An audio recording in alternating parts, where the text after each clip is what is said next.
দর্শক, সাম্প্রদায়িক মৌলবাদের আগুনে পুড়ছে পুরো বিশ্ব। এমনই এক সময় মৌলবাদ বিরোধী অসাম্প্রদায়িক চেতনার গল্প নিয়ে নির্মিত হয়েছে চলচ্চিত্র নৃ। আজ আমাদের সঙ্গে উপস্থিত আছেন এই চলচ্চিত্র পরিচালক রাসেল আহমেদ। আমরা কথা বলবো তার সঙ্গে, জানবো তার চলচ্চিত্র বর্তমান কাজ, ক্যারিয়ার সহ নানা বিষয়। রাসেল ভাই, সাদর আমন্ত্রণ জানাচ্ছি প্রাইম সিনেমা এক্সপ্রেসে। কেমন আছেন? জি, ভালো আছি। আপনি ভালো আছেন? নৃ হচ্ছে মানুষ। তো এই চলচ্চিত্রের নাম নৃ দেওয়া হয়েছে কেন, আর আসলে এই চলচ্চিত্রের গল্প কি নিয়ে? নৃ মানে যেহেতু মানুষ, নামে প্রকাশ করে দেয় আসলে চলচ্চিত্রের বিষয়বস্তুটা কি। আর নৃ হলো গিয়ে এক শব্দে, এক অক্ষরে একটা শব্দে, একটা বাক্যে হতে পারে, এটা সহস্র বাক্যের ব্যঞ্জনায় আসলে মানুষ সারা পৃথিবীর ব্যক্তি। তো মানুষ এবং তার মানবতা বোধ, আপনি শুরুতেই বলেছেন যে অসাম্প্রদায়িক চেতনার চলচ্চিত্র। এই মুহূর্তে আমরা দেখতে পাচ্ছি সারা পৃথিবী জুড়েই যে ধর্ম পক্ষে এবং ধর্মের বিপক্ষে দুইটা চেতনা যে সংঘর্ষ হচ্ছে, সেই সংঘর্ষের ভেতর থেকে আসলে মানুষকে বেরিয়ে এসে মানুষ এবং মানবতায় উদ্ভাসিত হতে হবে, এই ধরনের একটা চেতনা থেকে এই গল্পটা নির্মিত হয়েছে। আচ্ছা, তো আপনার প্রথম চলচ্চিত্র হচ্ছে নৃ, আর প্রথম চলচ্চিত্রে এই ধরনের একটি বিষয় নিয়ে কাজ করার ইচ্ছেটা কেন জাগলো আপনার? আমরা বিশ্বজুড়ে দেখতে পাচ্ছি যে সাম্প্রদায়িক সংঘাত আমাদের আশেপাশের দেশ, তারপর পৃথিবীর অন্যান্য দেশ, আমার শহর, আমার গঞ্জ, আমার গ্রামে পর্যন্ত এই বীজ ছড়াই গেছে। তো আমাদের গল্পটা এরকম যে আমরা যে কোনো কাজ করার আগে, আমরা যে কোনো কিছু করার আগে, যে কোনো যে কেউ যদি ধর্ম পালন করতে চায়, তারপর যে কেউ যে কোনো পেশাও বেছে নিতে চায়, আসলে তার সবার আগে মানুষ হয়ে ওঠার আছে। এবং সেই মানুষের মূল সূত্র এবং মানুষের সেই বন্দনাটা যেখানে, ওই একটা ধারণা থেকে আসলে এই চলচ্চিত্র। বেসিক্যালি আমরা ধর্ম, জাত, গোষ্ঠী নিয়ে যে এত মাতামাতি করে সেটা কিন্তু না, সর্বোপরি কিন্তু আমরা মানুষ। সেই জিনিসটা এখানে তুলে ধরা হয়েছে। হ্যাঁ, আসলে জিনিসটা হলো গিয়ে আমাদের ইয়াটা হলো গিয়ে বিভেদের বিপক্ষে অবস্থান করতেছে। মানুষ মাখামাখি হবে নিজেদের, মানুষ মাখামাখি হবে প্রাণে এবং প্রকৃতি। আর নৃর কাজ কবে থেকে শুরু করলেন? কাজ এখন অলমোস্ট হয়ে গেছে না, এডিটিং আছে? নৃর শুটিং পর্বটা শেষ হয়েছে, যেটা মূলত শুরু হয় 2012 সালের অগাস্টে। আচ্ছা, 2012 সালের অগাস্টে সেখান থেকে প্রি প্রোডাকশন আমরা শুরু করি। 2013 সালের 11ই ফেব্রুয়ারি আমাদের প্রথম ক্যামেরা ওপেন হয়। আচ্ছা, তো তারপর থেকে আজকে 2015 সালের এই সময়ে আমি কথা বলতেছি, আমরা আসলে 2015 সালের 3 ফেব্রুয়ারি শুটিংটা শেষ করি। আসলে আমাদের একটু লম্বা জার্নি ছিল, অনেক লম্বা একটা জার্নি ছিল। আর এই জার্নির অংশে কারা কারা ছিলেন, কারা কারা অভিনয় করেছেন এই চলচ্চিত্রে? এই চলচ্চিত্রে আসলে ওরকম মুখ্য কেউ অভিনয় করেনি, আমাদের পরিচিত কেউ অভিনয় করেনি।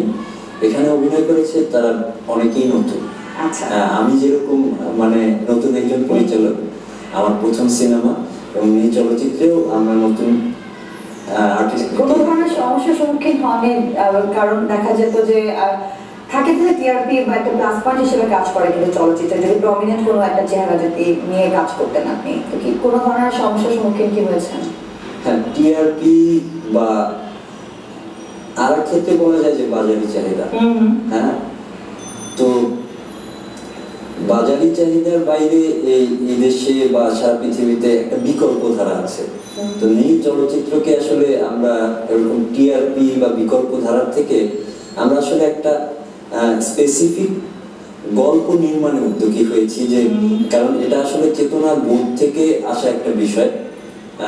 তো স্পেসিফিক একটা গল্পকে আমরা ক্যারেক্টার থেকে শুরু করে, লোকেশন থেকে শুরু করে এই জিনিসগুলো চলে আসছে গল্পের প্রয়োজন।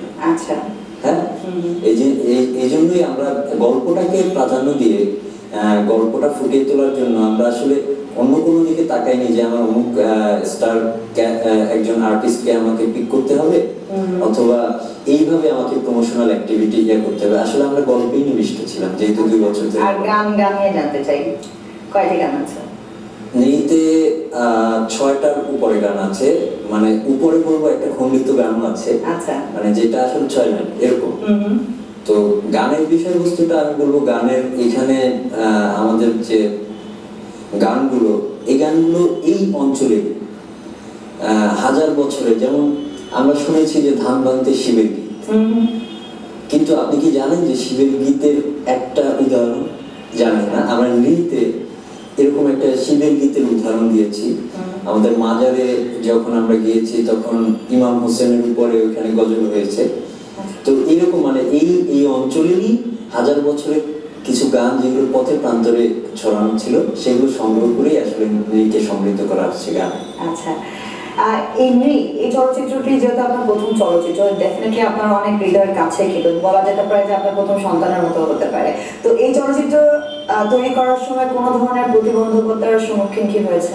প্রতিবন্ধকতা এই মুহূর্তে বাংলাদেশের যে কোনো ধরনের চলচ্চিত্রে বিদ্যমান।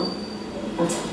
আর সেখানে আমাদেরটা হলো স্বাধীন চলচ্চিত্র, সেখানে প্রতিবন্ধকতার মাত্রা হলো গিয়ে আর কি মাত্রাতিরিক্ত, মাত্রা ছাড়িয়ে প্রতিবন্ধকতার সম্মুখীন আমরা হয়েছি। যেই কারণে প্রতিবন্ধকতার কারণেই যেখানে আমাদের হয়তো ম্যাক্সিমাম 1 বছর লাগতো, সেখানে আসলে 3 বছর লেগে গেছে। আমরা একটু ডিটেইলে জানতে চাই যে আসলে কি কি ধরনের বাধা বিপত্তির সম্মুখীন আপনার হতে হয়েছে, যে এই মুহূর্তে কি আপনার মনে হয়েছে না চলচ্চিত্রটা আমি আর তৈরি করতে পারবো না, বা না যাই হোক আমি চলচ্চিত্র তৈরি করেই ছাড়বো, এরকম সিচুয়েশন কি এসেছিল? অবশ্যই। প্রথমে আমার উত্তরাধিকার সূত্রে প্রাপ্ত সম্পত্তি বিক্রি করে আমি এই চলচ্চিত্রে হাত দিই। তো অবশ্যই ডেডিকেশন, গল্প আমার নিজের হাতে লেখা, তো এই কারণে আমি জানি যে আমি কি নিয়ে ঝাঁপ দিচ্ছি। আচ্ছা।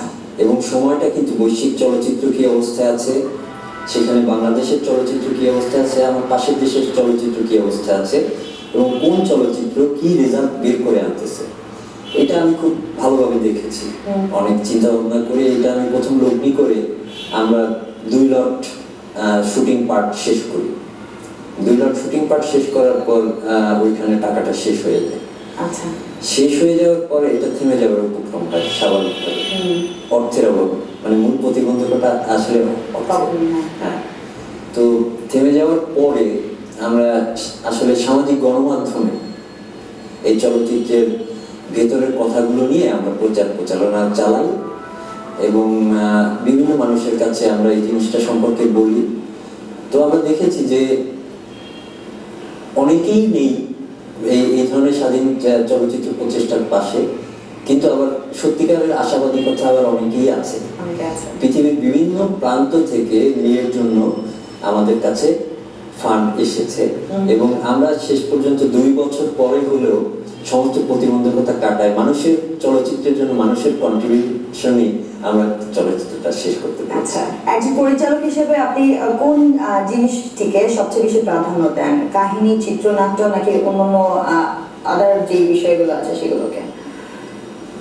সর্বপ্রথমে মানে আমাদের অবশ্যই ভালো গল্প, ভালো কাহিনী এবং ভালো চিত্রনাট্য, স্ক্রিন প্লেটা শেষ অবধি, মানে ভাবনা থেকে গল্প, গল্প থেকে একটা চিত্রনাট্য, চিত্রনাট্য থেকে শুটিং উপযোগী যে স্ক্রিন প্লেটা হয়ে ওঠে।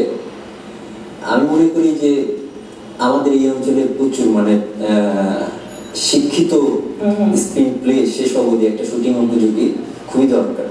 কারণ একটা সঠিক চিত্রনাট্যই এবং ভালো চিত্রনাট্য এবং সঠিক গল্প তোলার উপযোগী সঠিক চিত্রনাট্য প্রপার পরিস্ফুটনের ক্ষেত্রে সহায়ক হয়। আচ্ছা, থ্যাংক গড যে কাজ অলমোস্ট শেষ হয়ে গেছে, শুটিং শেষ হয়ে গেছে। সো কবে রিলিজ করার ইচ্ছা আছে আপনাদের?